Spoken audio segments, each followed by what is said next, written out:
Welcome to the Slop Temple. We pray this video helps.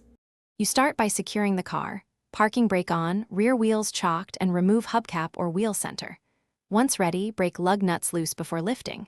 Use the factory jacking point, raise the Mazda 3 until wheel clears, and place jack stands under the pinch welds.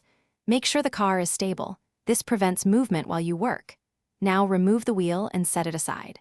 From here you'll access the sway bar link and steering knuckle attachment. You'll unfasten the sway bar link starting at the top stud. Hold the 6mm hex key in the stud to stop it turning, and back off the 18mm nut. Once loosened, work the lower attachment similarly.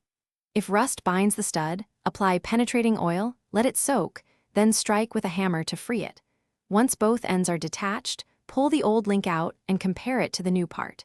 Make sure the replacement matches length and bushing style before proceeding.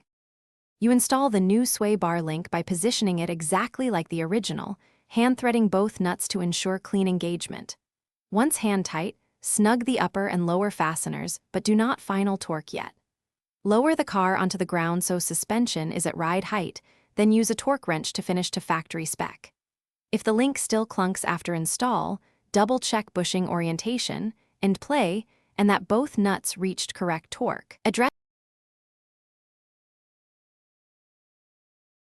Thanks for watching. Consider subscribing if we helped you.